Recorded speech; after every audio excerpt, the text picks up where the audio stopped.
es Candelaria. Y esta soy yo, a los 3 años, tratando de leer un libro de historia argentina al revés y sin saber leer. Lo que en ese momento parecía una tarea prácticamente imposible, marcó el inicio de una pasión que hoy define quién soy. Desde que tengo memoria, los libros siempre han estado presentes en mi vida, especialmente gracias a mi abuelo.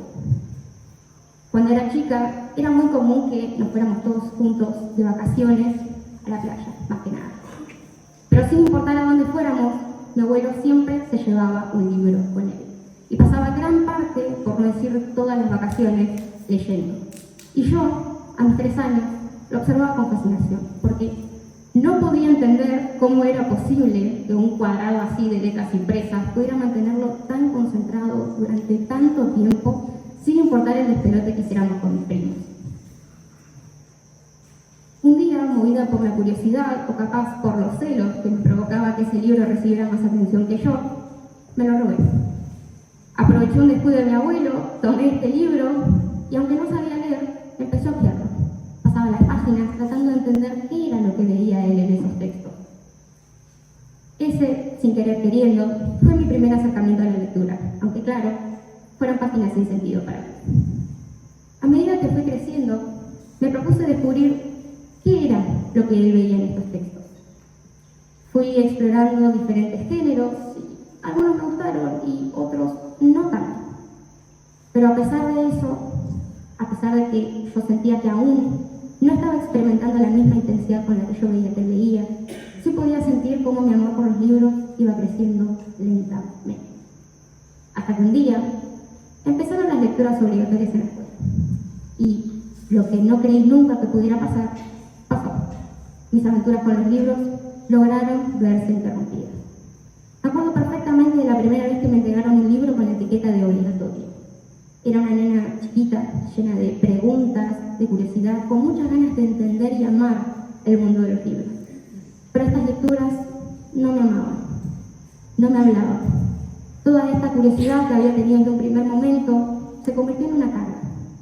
Todo este entusiasmo que sentía cada vez que abría un libro fue reemplazado por frustración. Y todo ese entusiasmo que había tenido va apagándose poco a poco. Durante mucho tiempo pensé que era la única que sentía este rechazo hacia la lectura obligatoria, como que era un problema que solamente me afectaba a mí. Hasta que un día asistí a la Feria del Libro del 2021, donde jóvenes lectores contaban sus experiencias a la hora de incorporar este hábito.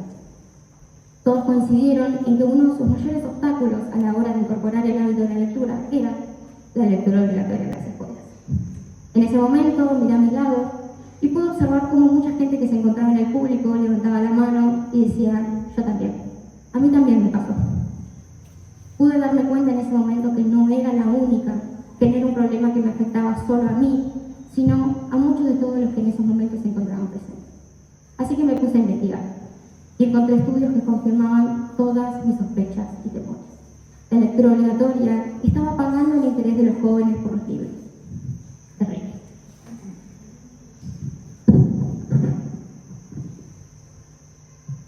Muchos de estos estudios decían que la mejor manera para que los chicos pudieran incorporarse a este hábito de la lectura era dejar que ellos elijan leer, que elijan sus propias lecturas en vez de imponerles textos. ¿Por qué? Si nosotros, a través de algo tan simple como simplemente empujarlos a que ellos elijan lo que quieran leer en vez de imponerles tareas que les resulten pesadas, podrían no solamente obtener este hábito lector, sino que desarrollar un montón de habilidades como la crítica y la creativa, y mejorar su desempeño no solo en materias como lengua y literatura, sino en un montón de otras. Chicos que no tienen el hábito lector desarrollado se encuentran con un texto de 5 páginas, dicen que es mucho y le cuesta, y tardan más de lo debido en poder leer. Pero ese chico que sí tiene ese hábito lector desarrollado se encuentra con un libro de 120 páginas y te va a decir que es corto, que es poco, y lo va a leer sin mayores problemas. Me costó muchísimo encontrar profesores que entendieran esto, pero afortunadamente en el secundario encontré una que sí lo hizo. Ella encontraba ese equilibrio perfecto. Combinaba lecturas obligatorias con opciones divertidas, nos dejaba elegir y valoraba mucho nuestras opiniones. De hecho, uno de mis recuerdos más lindos con ella fue cuando armamos un café literario. Nos sentamos todos en ronda leíamos todos juntos y empezamos a compartir nuestras ideas. Fue increíble porque no solamente pude disfrutar de cada página, sino que sentí que podía compartir mi entusiasmo con todos mis compañeros. Ese día, el aula se llenó de risas, de debates apasionados y de una conexión increíble a través de nuestras historias. Incluso mis compañeros hicieron algo que yo interpreté como anormal. Peleaban para poder seguir leyendo un poco más. Fue un momento en el que me di cuenta del verdadero poder que tenía la lectura. No era solamente sentarse a leer un libro. La lectura tenía la capacidad de unirnos, de hacernos brillar, de hacernos imaginar y de que nuestra creatividad volara por los aires. Es por esto que yo creo profundamente que debemos de cambiar la manera en la que abordamos la lectura en las escuelas. Porque, ¿por qué podríamos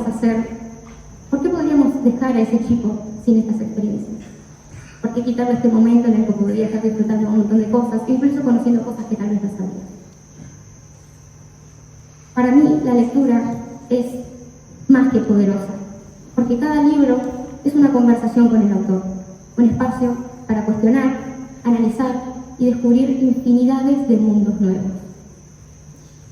Es por esto que hoy estoy acá, porque en el momento en el que yo empecé a investigar, a darme cuenta de todo esto, no solamente a través de mis experiencias, sino a través de todo lo que pude recolectar en este viaje, una chispa de esperanza se encendió adentro de mí. Genuinamente sentí que si todos nosotros nos uniéramos para poder intercambiar esto, para que si materias como lengua y literatura se encargaran de mejorar este hábito, ¿qué tan distinto sería todo? El mundo podría ser un lugar mucho más curioso, más empático y más brillante. Esta curiosidad que me había alimentado en un principio se terminó convirtiendo en una fuerza tan poderosa que no pensé que me iba a hacer llegar hasta acá hoy. Fue todo este recorrido, toda esta investigación, ayudarme con mis compañeros todos los días a leer sobre libros, que entendí perfectamente por qué mi abuelo se perdía tanto en esas páginas. Por qué pasaba gran parte de su vida con un libro en la mano. Por qué, a la hora de hablar de libros, se le iluminaban los ojos. Porque cuando leía se perdía tanto. Hoy extraño profundamente volver a casa y verlo sentado leyendo tan apasionadamente sobre la mesa de la cocina. Pero también le agradezco todos los días por haberme heredado un futuro en el que cada libro sea una aventura, cada página un descubrimiento y cada historia una aventura que vuelve a encender esa chispa en mi imaginación. Le agradezco todos los días porque gracias a él hoy soy la mayor soñadora despierta del mundo.